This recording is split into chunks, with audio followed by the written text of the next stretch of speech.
మీ బావగారి ఫ్రెండు ఇలాంటి పిల్లల కోసమే ఒక హాస్టల్ స్టార్ట్ చేశాడు. పరమ స్ట్రిక్ట్ అనుకో. అక్కడ జాయిన్ చేసేద్దాం. వీడికి మరింక ఊపిరాడనివ్వడాయన అంటున్న సుమిత్ర మాటలు పూర్తవ్వకుండానే హోంవర్క్ రాసుకుంటున్న తేజ నిదానంగా ప్రశ్నించాడు ఆవిడని.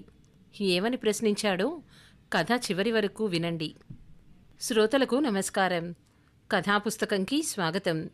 ఈరోజు మనం శ్రీమతి ఓలేటి శశికళ గారు రాసిన అమ్మకో పాఠం అనే కథను విందాం. ఈ కథను ఒక సామాజిక మాధ్యమం నుంచి సేకరించడం జరిగింది. ఇక కథలోకి వెళ్దాం. ఆ బజార్లో అపార్ట్మెంట్ కొనడం మోహన్ రావుకి అస్సలు ఇష్టం లేదు. తేజాని ఆ పక్క వీధిలోనే ఉన్న కాన్సెప్ట్ స్కూల్లో జాయిన్ చేయడం అంతకన్నా ఇష్టం లేదు. పిల్లాడు ఆడుకోవడానికి ప్లేగ్రౌండ్ లేదు అనేది రెండవ కారణం అయితే, ముఖ్యమైన మొదటి కారణం మాత్రం ఆ అపార్ట్మెంట్లో తన అన్నా వదిన వారి పిల్లలకు దగ్గరగా ఉండాల్సి వస్తోంది అని. కానీ మాధవి మొండిపట్టు వలన ఇక్కడికి రావాల్సిన పరిస్థితి. తనకు సెలవవ్వడం వలన ఆ రోజు మోహన్ రావు ఇంట్లోనే ఉన్నాడు. బయట డ్రాయింగ్ రూంలో వినిపిస్తున్న సంభాషణ చాలా ఆసక్తికరంగా సాగుతోంది. తన గదిలో నుంచే అతను ఒక చెవి పడేశాడు హాల్ వైపు. లాభం లేదు మధు, వీడిని చైల్డ్ కౌన్సిలింగ్కి పంపించాల్సిందే.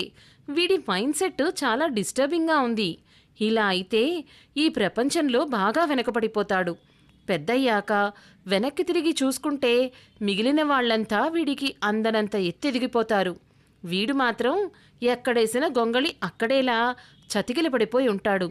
హరే, వీడికన్నా చిన్నాడు నా కొడుకు. వీడి క్లాస్లోనే చదువుతూ క్లాస్ అంతటికి ఫస్ట్ వచ్చాడు. వీడేమో సగం పేపరే రాసొచ్చి నాకు 80% చాలు అంటాడేమిటి? విడ్డూరం కాకపోతేను. చైల్డ్ సైకాలజిస్ట్కి చూపించాలి. బాబోయ్, నేనైతే నీలా గారం చెయ్యనమ్మా, చితక్కొట్టేస్తాను. నా పిల్లలు అలా పెడసరంగా సమాధానాలు చెప్తూ ఉంటేను అంటూ మోహన్ రావు వదిన సుమిత్ర తోడికోడలకి క్లాసు పీకుతోంది. పెద్దమ్మ మాటల్ని అస్సలు పట్టించుకోకుండా తన స్టడీ టేబుల్ దగ్గర కూర్చొని ఏదో గీసుకుంటున్న 12 ఏళ్ల తేజాని కోపంగా చూస్తుంది వాళ్ళమ్మ మాధవి.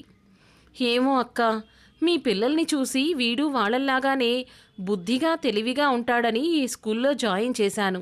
నువ్వు చెప్పిన ట్యూషనే పెట్టా కూడాను. 90లు వదిలేయి గాని 80 దాటలేదు. టీచర్లేమో ఏదడిగితే అది టకటకా చెప్పేస్తాడు మీవాడు అంటారు. పరీక్షల్లో మాత్రం అరాకొరా రాస్తాడు. పిచ్చెక్కిపోతోందనుకో. వెధవ పిల్లాడు. పుట్టకపోయినా పీడాపాయే. మా అన్నయ్య అక్క పిల్లలు చదువులు చూస్తుంటే నాకు మతిపోతోందనుకో. ఒక్క క్షణం ఖాళీగా కూర్చోరు కదా, చదువుకుంటూనే ఉంటారు. ఆ ఒలింపియాడని ఈ క్విజులని 24x7 చదువు ధ్యాసే. వీడేమో ఆదివారం వస్తే వాళ్ళ నాన్నతో స్టేడియంకి పోతాను అంటాడు. రాత్రి 9 తర్వాత ఆ పిచ్చి పుస్తకాలన్నీ చదువుతాడు. ఆఖరికి రామాయణ మహాభారతాలు చదివి సన్యాసవుతాడేమో కుంక. కచ్చగా మాట్లాడుతూ తోడికొడలతో వాపోయింది మాధవి. లాభం లేదు మాధవి, నువ్వు మోహను బాగా గారం మప్పేశారు. మీ బావగారి ఫ్రెండు ఇలాంటి పిల్లల కోసమే ఒక హాస్టల్ స్టార్ట్ చేశాడట. పరమ స్ట్రిక్ట్ అనుకో. అక్కడ జాయిన్ చేసేద్దాం. వీడికి మరిక ఊపిరాడనివ్వడాయన అన్న సుమిత్ర మాటలు పూర్తవ్వకుండానే, ఊపిరాడనివ్వరా లేక ఊపిరే లేకుండా చేస్తారా దొడ్డా ఆయన అన్నాడు తేజ రాస్తున్నది ఆపేసి. మరి నిదానంగా పెద్దమ్మని అడుగుతున్న తేజాని ఒక్కసారి రివాల్వింగ్ చైర్ నుండి ఒక్క లాగులాగింది మాధవి.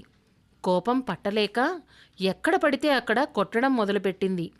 అహం దెబ్బతిన్న సుమిత్ర కళ్లల్లో దెబ్బలు తింటున్న తేజాని చూస్తుంటే పట్టలేని పైశాచిక ఆనందం. సచ్చిపోరా సచ్చిపో, ఎక్కడ నేర్చుకున్నావు ఈ తలబిరుసుతనం?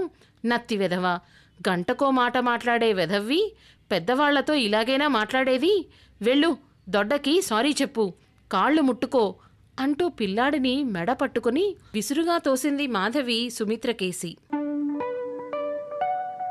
మోహన్ రావుకి వ్యవహారం శృతిమించబోతోందని అర్థమైంది. వెంటనే తన గదిలో నుంచి బయటికొచ్చాడు. వేళకాని వేళ మరిదిని అక్కడ చూసేసరికి ఒక్కసారి గతుక్కుమంది సుమిత్ర. మాధవి, నీకెన్నిసార్లు చెప్పాను తేజాని ఒత్తిడి చెయ్యొద్దని? కన్నతల్లివేనా అసలు నువ్వు? వాడి స్పీచ్ లోపాన్ని ఇంత క్రూరంగా ఎత్తి చూపిస్తావా? తేజ, ఇలా రా నాన్నా, ఏంటి నీ సమస్య? నాకు చెప్పు అంటూ భార్యని కోపంగా మందలించి కొడుకుని ఆదరంగా పిలిచాడు మోహన్. తేజ తన టేబుల్ దగ్గరకెళ్ళి కొన్ని కాగితాలు తెచ్చి తండ్రి చేతిలో పెట్టాడు. ప్రశ్నార్థకంగా చూస్తున్న తల్లితో, అమ్మా, ఇదిగో మొత్తం అన్ని సబ్జెక్ట్ పేపర్సు చూడకుండా రాసేశాను. నువ్వు ఏ సబ్జెక్టులో ఏ ప్రశ్నైనా అడుగు, నేను చెప్తాను. మరి మార్కులెందుకు తక్కువ వస్తాయనే కదా, నేను కావాలనే రాయను. నేను బాగా రాస్తే నన్ను ర్యాంకుల రేస్లో పెట్టి నానా హింసలు పెడతారు. నా హాబీస్కి ఆటలకి టైమే ఉండదు.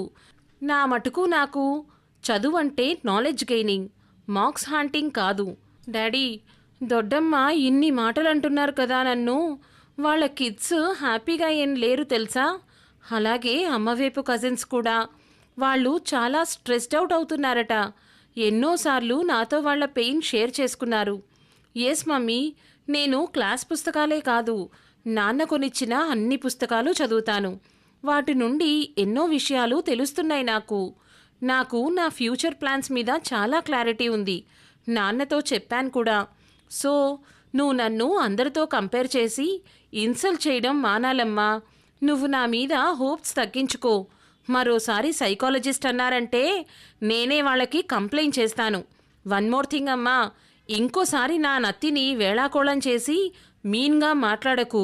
అమ్మమ్మ చెప్పిందిలే, నీకు నాకన్నా చాలా స్టామరింగ్ ఉండేదని, స్పీచ్ థెరపీతో తగ్గిందని కూడా చెప్పింది అంటూ తేజ చాలా స్థిరంగా, దృఢంగా తనేంటో చెప్పాడు తల్లికి, పెద్దమ్మకి. మాధవి మొహం షాక్తో మ్లానమైంది. గట్టిగా చప్పట్లు కొట్టాడు మోహన్ రావు తేజాని కౌగలించుకుంటూ. వదినగారు, దయచేసి మా పిల్లాడిని, మమ్మల్ని, మా బతుకులకి మమ్మల్ని వదిలేయండి. నేను చిన్నప్పుడు పిరికితనంతో అడగలేకపోయిన మాటలన్నీ నా కొడుకు ఈరోజు అనగలిగాడు. అందరిలోకి చిన్నవాడినని మా అన్నయ్యలు తల మీద జల్లకాయలు కొడుతూ తమ పనులన్నీ చేయించుకుంటూ నా వస్తువులు, పాకెట్ మనీ కూడా లాక్కుంటూ నానా హింసలు పెట్టేవారు. ఇదేమిటని అడిగితే మా అమ్మ నీది మంచితనం మరి అనేసేది. పెద్దరికం అంటే చిన్నవాళ్లని ఆదరించమని, వాళ్లని లోకుగా చూడమని కాదు. దయచేసి చిన్నతనాన్ని చిన్నగా చూడకండి, చిన్నబుచ్చకండి. చిన్నవాళ్లకు కూడా ఆత్మగౌరవం ఉంటుంది. వాళ్ళకి ఇవ్వాల్సిన విలువ మనం ఇచ్చి తీరాలి.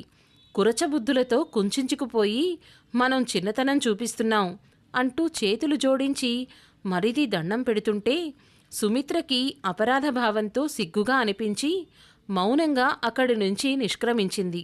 సీరియస్గా చూస్తూ మాధవిని కూడా ఏదో అనబోయేలోగానే ఆమె గబుక్కున కొడుకుని హృదయానికి హత్తుకొని, సారీ నాన్న, ఐఎమ్ వెరీ సారీ. ఈరోజు చిన్నాడివైనా పెద్ద పాఠమే నేర్పించావు అమ్మకి అంటూ మనస్ఫూర్తిగా క్షమాపణ చెప్పింది కొడుకుకి. అంతకు ముందు తనన్న మాటలకి పశ్చాత్తాపడుతూ. సమాప్తం. ఇదండి కథ. ఇప్పుడు మళ్ళీ స్కూల్స్ రీఓపెన్ చేసే టైం. మీ పిల్లల్ని ఎటువంటి స్కూల్లో జాయిన్ చేయాలనుకుంటున్నారో మీరే నిర్ణయించుకోండి. మార్కుల రేస్లో వాళ్ళని తోసేయద్దు. ఈ కథ వింటున్న చాలామంది పెద్దలు ఒక్కసారి వాళ్ళ 10th క్లాస్లోనో 7th క్లాస్లోనో ఇంటర్లోనో వచ్చిన మార్క్స్ని ఒక్కసారి గుర్తు చేసుకోండి. మీకిప్పుడు గుర్తున్నాయా? వాళ్ళకు కూడా అంతే. మీ పిల్లలని సమాజంలో మంచి పేరు తెచ్చుకునేట్టుగా తీర్చిదిద్దండి. విలువలు నేర్పించండి. చదువంటారా, వాళ్ళకి నచ్చిన విషయంలో పరిజ్ఞానం వాళ్లే పెంచుకునేదానికి ప్రయత్నిస్తారు. లైఫ్ స్కిల్స్ నేర్పించండి. బ్రతకడానికి ఏం కావాలో చెప్పండి. వాళ్లే తప్పకుండా చదువు విలువ తెలుసుకుంటారు. గుర్తుంచుకోండి, చదువు విలువ వేరు, మార్కుల విలువ వేరు. అర్థం చేసుకోండి. మరిన్ని సందేశాత్మక, సామాజిక, వినోదాత్మక కథలు వినాలి అనుకుంటే కథాపుస్తకం ఛానల్ని సబ్స్క్రైబ్ చేసుకోండి.